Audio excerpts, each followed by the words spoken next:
Pride and Prejudice, Chapter 15. Mr. Collins was not a sensible man, and the deficiency of nature had been but little assisted by education or society, the greatest part of his life having been spent under the guidance of an illiterate and miserly father, and though he belonged to one of the universities, he had merely kept the necessary terms, without forming at it any useful acquaintance. The subjection in which his father had brought him up had given him originally great humility of manner, but it was now a good deal counteracted by the self-conceit of a weak head, living in retirement, and the consequential feelings of early and unexpected prosperity. A fortunate chance had recommended him to Lady Catherine de Bourgh when the living of Hunsford was vacant, and the respect which he felt for her high rank, and his veneration for her as his patroness, mingling with a very good opinion of himself, of his authority as a clergyman, and his right as a rector, made him altogether a mixture of pride and obsequiousness, self-importance and humility.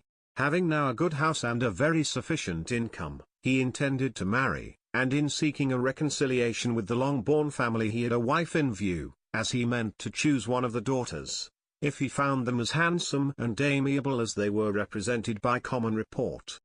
This was his plan of immense atonement for inheriting their father's estate, and he thought it an excellent one, full of eligibility and suitableness, and excessively generous and disinterested on his own part. His plan did not vary on seeing them. Miss Bennet's lovely face confirmed his views, and established all his strictest notions of what was due to seniority, and for the first evening she was his settled choice. The next morning, however, made an alteration, for in a quarter of an hour's tete-a-tete with Mrs. Bennet before breakfast, a conversation beginning with his parsonage house, and leading naturally to the avowal of his hopes, that a mistress might be found for it at Longbourn, produced from her, amid very complaisant smiles and general encouragement, a caution against the very Jane he had fixed on. As to her younger daughters, she could not take upon her to say she could not positively answer, but she did not know of any prepossession. Her eldest daughter, she must just mention she felt it incumbent on her to hint, was likely to be very soon engaged. Mr. Collins had only to change from Jane to Elizabeth, and it was soon done while Mrs. Bennet was stirring the fire. Elizabeth, equally next to Jane in birth and beauty, succeeded her of course. Mrs. Bennet treasured up the hint, and trusted that she might soon have two daughters married, and the man whom she could not bear to speak of the day before was now high in her good graces. Lydia's intention of walking to Meryton was not forgotten. Every sister except Mary agreed to go with her, and Mr. Collins was to attend them, at the request of Mr. Bennet, who was most anxious to get rid of him, and have his library to himself, for the Mr. Collins had followed him after breakfast, and there he would continue, nominally engaged with one of the largest folios in the collection, but really talking to Mr. Bennet, with little cessation, of his house and garden at Hunsford. Such doings discomposed Mr. Bennet exceedingly. In his library he had been always sure of leisure and tranquillity, and though prepared, as he told Elizabeth, to meet with folly and conceit in every other room of the house, he was used to be free from them there. His civility, therefore, was most prompt in inviting Mr. Collins to join his daughters in their walk, and Mr. Collins, being in fact much better fitted for a walker than a reader, was extremely pleased to close his large book, and go, in pompous nothings on his side, and civil assents on that of his cousins.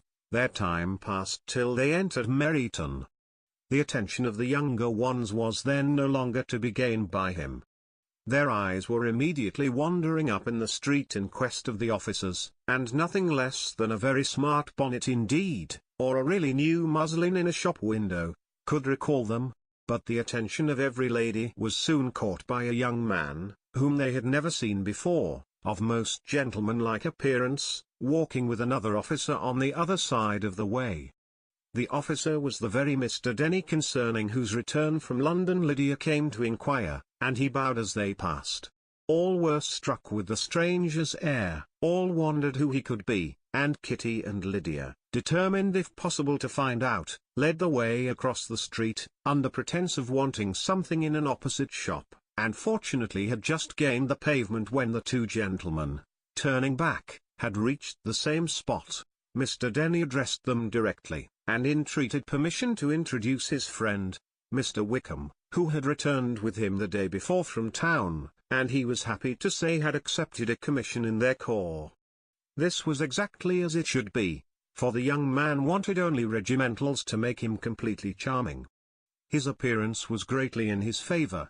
He had all the best part of beauty, a fine countenance, a good figure, and very pleasing address.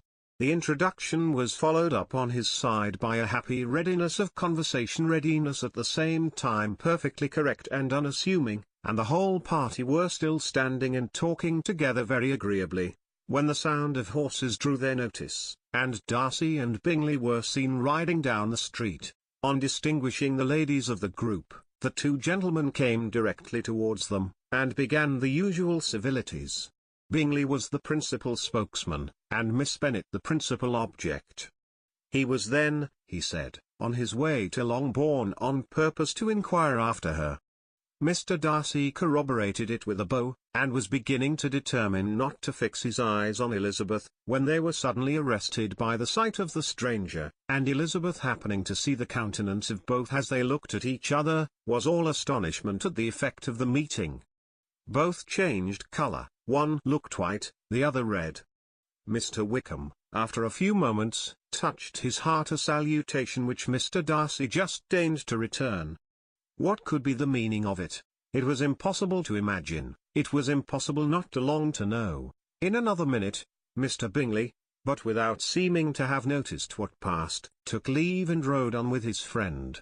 Mr. Denny and Mr. Wickham walked with the young ladies to the door of Mr. Phillips's house, and then made their bows.